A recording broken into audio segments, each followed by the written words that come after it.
जब आप किसी गाड़ी के अंदर बैठ के यात्रा करते हैं, वहां पे आप किसी वस्तु को ऊपर की तरफ उछालते हैं तो वो वस्तु आपके हाथ में पुनः वापस आ जाती है। लेकिन क्या आपने सोचा है कि आपकी गाड़ी तो आगे बढ़ रही थी, तो वस्तु को पीछे गिरना चाहिए था, फिर भी वस्तु आपके हाथ में ही गिरती है। तो ऐसा क्या कारण होता है? इसी प्रकार की आपने और भी बहुत सारी घटनाओं को देखा होगा, लेकिन आज की वीडियो में डिटेल से बात करने वाले हैं कि इन घटनाओं के पीछे क्या साइंस के रहस्य छिपे होते हैं और कैसे साइंस की सहायता से इन सभी चीजों को समझा जा सकता है।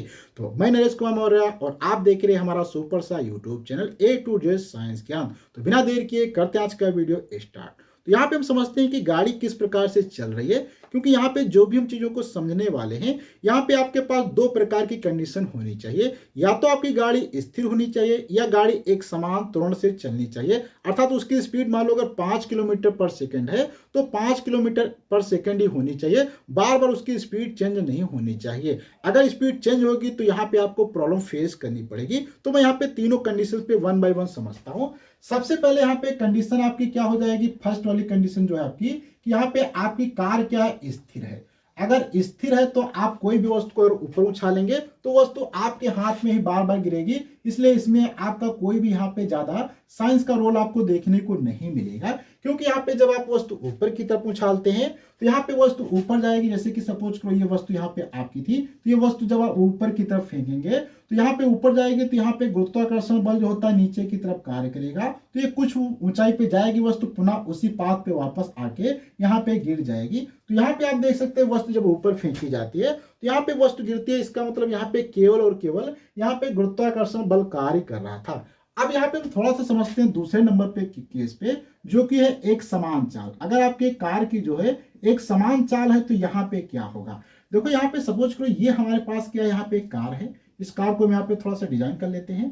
तो यहाँ पे क्या है, ये हमारी कार इस प्रकार से ओपन कार यहाँ पे हमने बना दिया है। ये ओपन कार है। अब यहाँ पे आप मान लो इसमें बैठे हैं या इसके अंदर जितने भी सामान चीजें रखी हैं, चाहे गेंद हो चाहे आपका मोबाइल हो, कुछ भी रखा हो, वो सभी चीजें क्या है इसी के साथ में चल रही होंगी। जैसे कि मान लो ये कार जो है आपकी v बराबर 2 मीटर पर सेकंड से चल रही, अर्थात 2 मीटर पर सेकंड तो बहुत कम हो जाएगा। यहाँ पे मान लो 40 मीटर पर सेकंड से आप लिख सकते हैं, 40 मीटर पर सेकंड, जो कि बहुत ज्यादा हो जाएगा। फिर भी यहाँ पे एग्जांपल समझ सकते हैं कि यहाँ पे आपका 20 या 10 मीटर पर सेकंड के हिसाब से मान लो आपकी गाड़ी चल रही।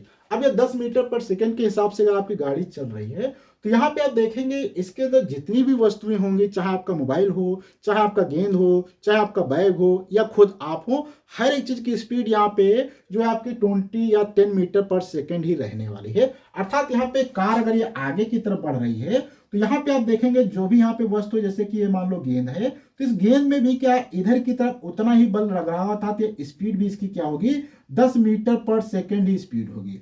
तो यहाँ पे आप देखेंगे जब अगर गेंद को आप नहीं फेंक रहे होंगे तो यहाँ पे एक हॉरिजॉन्टल बल लग रहा है, जिसके कारण ये वस्तु क्या आगे की तरफ बढ़ रही है। तो यहाँ पे एक हॉरिजॉन्टल बल F ये जो है इस तरफ से लग रहा है, जिसके कारण ये जो है इसके साथ में क्या है ये वस्तु जो है बाइक के अर्थात आपके कार के साथ में आगे बढ़ने की कोशिश कर रही है।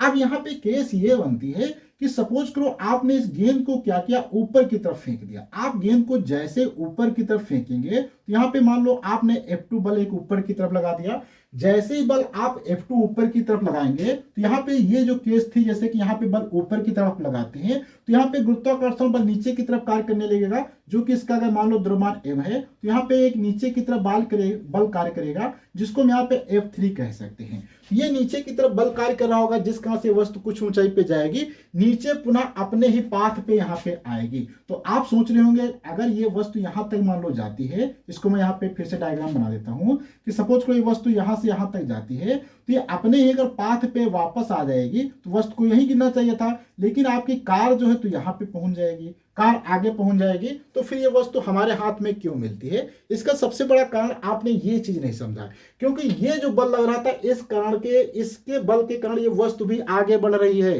क्योंकि यहाँ पे जब ये गेंद फेंका गया तो इस पे एक स्पीड इधर की तरफ इसकी थी, जिस एक बल यहाँ पे ऐसे लग रहा था, जिस बल के कारण ये वस्तु गिरेगी, लेकिन ये आगे धीरे धीरे बढ़ते हुए गिरेगी। कैसे गिरेगी? आगे बढ़ते हुए गिरेगी, अर्थात क्योंकि यहाँ पे बल एक इस पे इधर की तरफ लग रहा है, जिस कारण से यहाँ पे क्या है ये वस्तु इधर गिरेगी, अर्थात सेम वही पोजीशंस पे गिरेगी। लेकिन यहाँ पे एक कंडीशन ये है कि आपको वस्तु बहुत ज्यादा ऊंचाई पे नहीं फेंकना है, क्योंकि आप कहेंगे कि मैंने तो सर एक पेपर फेंका था, पेपर तो बाहर उड़ गया। तो पेपर के केस में यहाँ पे दूसरी चीजें आ जाती हैं, जैसे कि वहां पे एयर रेजिस्टेंस बहुत ही ज्यादा उसके ऊपर अप्लाई होता है, जिस कारण से पेपर पीछे चला जाता है, और भी बहुत सारे फैक्टर होते हैं। लेकिन अगर आप कार के अंदर बैठे हैं या ट्रेन के अंदर बैठे हैं, अगर आप किसी भारी चीज को थोड़ा सा फेंकते हैं जिसकी ऊंचाई कम होनी चाहिए, वहां पे वायु बहुत तेज ना चल रही हो, तो वो फिर वस्तु आपके हाथ में ही गिरेगी।